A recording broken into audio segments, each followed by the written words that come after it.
Bom dia, pessoal, sejam bem-vindos, guerreiros e guerreiras ao Bom Combate. Eu gostaria de ler para todos o último texto do blog Ao Bom Combate, que fala da polêmica da Copa América quando alguns jogadores se posicionaram contra a realização da Copa América no Brasil, indo na onda da empresa de televisão que havia perdido os direitos de transmissão do torneio. Acrescentam os comentários a mais. O título é Mais um gol de placa do Rei Pelé. Garotada, aprendam com o maior. A polêmica da participação da seleção brasileira na Copa América deixou clara a hipocrisia de vários dos envolvidos, visto que a campanha contra o torneio foi iniciada pela empresa de televisão que não possui os direitos sobre a competição, enquanto se refestela com vários outros campeonatos jogados no Brasil e fora dele, demonstrando que os verdadeiros interesses são os interesses financeiros. O envolvimento dos jogadores brasileiros nesta polêmica me fez lembrar dos ensinamentos que o maior deles, Pelé, deixou. Jogue futebol, não se envolva em política. E o seu último gol de placa me veio à mente quando assisti o documentário que a Netflix lançou este ano, chamado Pelé. O documentário cobre o período do Mundial da Suécia em 1958 até o ápice de Pelé na seleção brasileira, em 1970. Vendo o documentário, tudo aquilo me pareceu uma grande partida de futebol, pois tinha firula, ataque, defesa, gol contra, lembrando os lances de uma partida de futebol. Entretanto, neste caso, em vez de time de futebol, vemos de um lado Pelé, contando a sua história pessoal e em Copas do Mundo, e do outro um time de canhotas, esquerdistas clássicos, querendo marcar gols por intermédio da criação de narrativas envolvendo a carreira de Pelé e a situação política do Brasil à época, tentando ligá-lo ao governo militar, ao mesmo tempo que martela as ladainhas de sempre, comunismo, governo militar, etc. E a partida começou com uma bela finta do rei, pois logo aos 3 minutos de jogo, Pelé faz a primeira jogada para irritar o adversário, ao dizer: "O Brasil é meu país, significa tudo para mim." Patriotismo sempre irritou a canhota brasileira. Do outro lado, diálogos curtos, apresenta-se o time adversário. Esquerdistas notórios inicialmente adulam Pelé, sem deixar de lado a mensagem sobre raça, condição social e a firula sobre o clima político da época. Com a naturalidade das pessoas verdadeiras, Pelé lembra ter vindo de uma família pobre, mas que sempre trabalhou muito, que quando o pai não pôde trabalhar, saía cedo de casa para engraxar os sapatos e ajudar a família. Trabalho e família, coisas que sempre irritaram a esquerda. A primeira das grandes ofensivas dos esquerdistas começou com Roberto Mui-Laerte, jornalista, que declara que o medo do comunismo em 1964 era infundado, tendo sido usado como desculpa para a instauração do regime militar. É claro que eles esqueceram dos motins militares apoiados pelo presidente Jango, a ligação do governo com o eterno traidor comunista Luiz Carlos Prestes, as ligas camponesas de Francisco Julião, e eles esqueceram tudo isso. E ninguém mais que Gilberto Gil, fazendo-se de professor de história, foi escalado para dizer que havia um projeto americano de incentivar ditaduras nas Américas, para evitar exatamente a expansão do comunismo da União Soviética. Eles nem notaram nesse documentário que uma sentença contradiz a outra. Se não havia comunismo, afinal de contas, que comunismo era esse vindo da União Soviética? Eles se confundiram nisso aí. É importante lembrar que para lutar contra o comunismo, nós não precisávamos de incentivos. O país lutaria por iniciativa própria, conforme vimos na Intentona Comunista de 1935, aquela liderada com a orientação da Internacional Comunista pelo traidor Luiz Carlos Prestes. Eles sempre esquecem de 35, quando foram fragorosamente derrotados. O jogo fica pesado quando o entrevistador pergunta para Pelé se alguma coisa mudou para ele durante o governo militar. Ele diz que nada havia mudado no futebol e que ele não foi afetado em nada. A cena segue com uma mistura de jogos do atleta e imagens de pessoas feridas em manifestações. Uma clara tentativa de atribuir a Pelé uma alienação sobre o clima político da época ou até uma insensibilidade com o que acontecia fora dos campos, jogada desleal de todo esquerdista. Foi uma das cenas mais torpes do filme, misturando o jogo do Pelé, as cenas de jogo do Pelé, com as manifestações violentas sendo naturalmente reprimidas. O tempo avança e chega um momento que os canhotas mais gostam, 1968 e o AI-5. Como disse Mui-Laerte, qualquer pessoa poderia ser presa sem ter uma causa. Simplesmente sumiam com a pessoa. Naturalmente esqueceram dos diversos ataques terroristas no país, em especial Marighella e o seu livrinho Mini Manual do Guerrilheiro Urbano.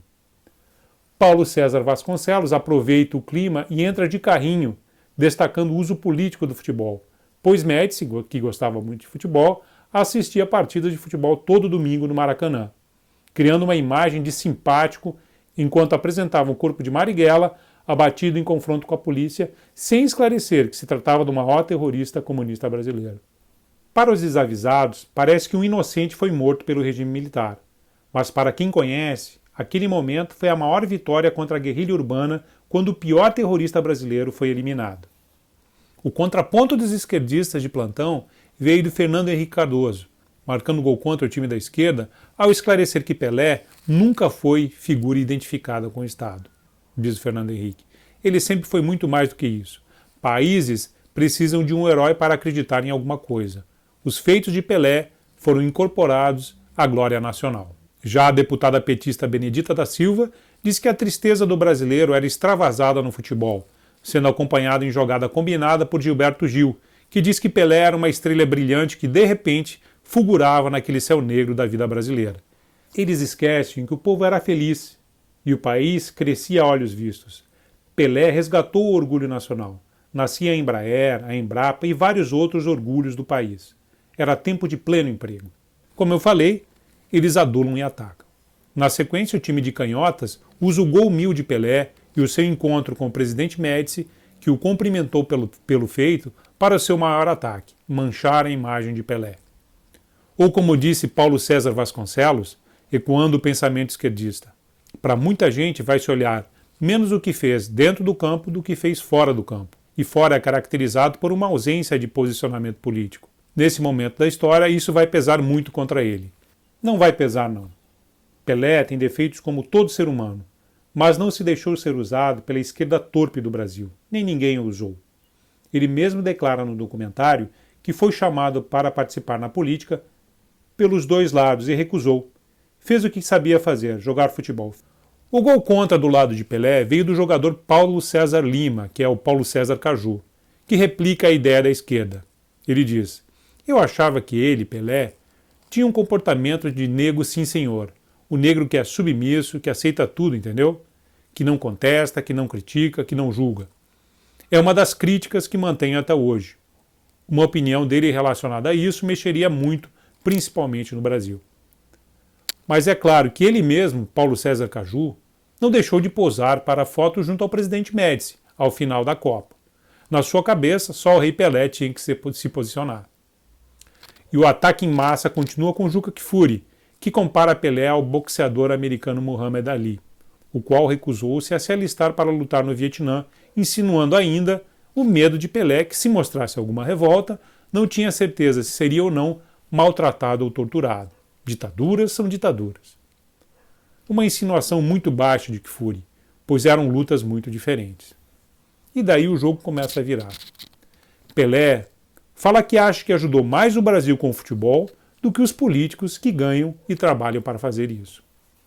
O ápice de Pelé nesta partida é a Copa de 70, que a canhota apresenta como uma questão de Estado e sugere que Pelé participou devido à pressão do governo. Kfouri, para reforçar a sua tese, relembra que foram criados slogans fascistoides, como ele diz. Brasil ame ou deixo, ninguém segura este país. Viveu-se uma euforia nacionalista no pior sentido do termo. É a ladainha de sempre da esquerda que afirma ser ruim amar o seu país. E essa história a gente conhece muito bem. Chamou de fascista, a gente sabe que é um papagaio comunista. Pelé confirma a pressão para jogar, mas ele não queria ir para a Copa de 70 devido aos insucessos pessoais em 62 e 66. Isso aparece no documentário. A Copa de 70 era, para ele, antes de tudo, um desafio pessoal. No começo da Copa de 70, o time brasileiro estava desacreditado. Mesmo assim, cada vitória da seleção canarinho era uma vitória do povo brasileiro. Até os canhotas concordam. Jairzinho, apoiando Pelé, lembra como ele liderou a vitória, sendo um grande incentivador que motivou a todos a serem grandes como ele, e conseguiu. Zagallo sentencia ao final: tudo o que você possa imaginar, Pelé foi, destacando a sua importância para a vitória do Brasil. O jornalista José Trajano admite que cobriu a Copa e foi para o México no intuito de torcer contra o governo militar, torcer contra o Brasil, mas que, chegamos lá, como ele diz, não tivemos coragem de torcer contra. O rei do futebol admitiu o nervosismo na final da Copa de 70, lembrando que teve um acesso de choro quando viu as bandeiras do estádio. Era o peso da responsabilidade do mais experiente do Brasil. Foi uma emoção, um desabafo, diz Pelé. E descreve que orou pedindo ajuda divina.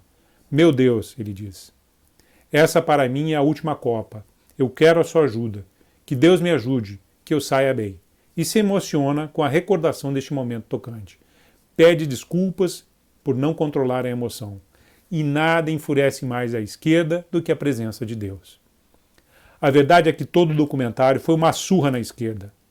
Eu sei que eles não entendem assim, e é por isso que não compreendem o Brasil e são sempre atropelados pela história. Apesar de todo esforço para martelar velhas mentiras, o que sempre sobra do jogo esquerdista é a sua hipocrisia. Tenho que admitir que, desta vez, Fernando Henrique Cardoso foi digno, quando cita ao final: Pelé soldou a glória dele com a glória do Brasil. É como estar numa guerra e ter uma bandeira do Brasil na mão. O mito dele é o nosso mito. E Pelé encerra: a Copa de 70 foi o melhor momento da minha vida, mas acho que foi mais importante para o país. Eu pessoalmente recordo dessa época. Foi de muito orgulho nacional e alegria e orgulho também foram os combustíveis para o milagre brasileiro dos anos 70.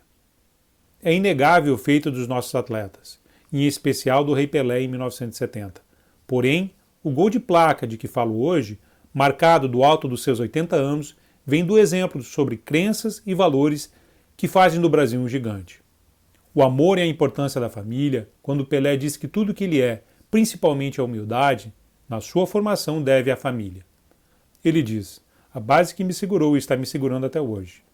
Nunca acho que sou melhor do que ninguém, nem mais do que ninguém. Graças a Deus, essa foi a base e educação que tive dos meus pais. O amor pelo país e ao seu pai, quando em lágrimas relata a promessa que fez ao pai na derrota do time brasileiro para o Uruguai, na Copa de 1950, prometendo que ganharia uma Copa para o Brasil. Ele diz: não fica triste, pai. Eu vou ganhar a Copa do Mundo. Ele tinha 9 anos de idade. E ele relembra aos 80 anos o ensinamento do pai na sua primeira Copa do Mundo em 58, ele tinha 17 anos. Ele diz: confiança, pois dentro do campo são todos iguais. Isso me deu muita força. E Deus sempre esteve no seu coração, e o momento mais emocionante do documentário é quando ele descreve a oração pedindo proteção divina na final da Copa de 70. Este documentário foi mais do que um golaço feito do Rei Pelé, e uma surra em quem queria desvirtuar a sua imagem. Aprendam, garotada. Pra frente, Brasil, salve a seleção, que vem a Copa América. E eu gostaria de encerrar lembrando a você que ama o seu país, que a esquerda sempre mente. A tentativa de mudar o passado é um dos instrumentos para chegar ao poder. Neste caso do documentário, tentando jogar lama em quem não se dobrou às suas falácias e tentando repetir as mentiras de sempre que são que não havia perigo comunista e que os militares foram duros sem motivo. Espero que vocês tenham gostado do texto. Se gostaram, curtam e compartilhem para espalharmos essa mensagem inspiradora. E se você ainda não é membro do canal, inscreva-se, acione o sininho e ajude este canal que tanto ama o Brasil a crescer. Obrigado a todos. O preço da liberdade é a eterna vigilância.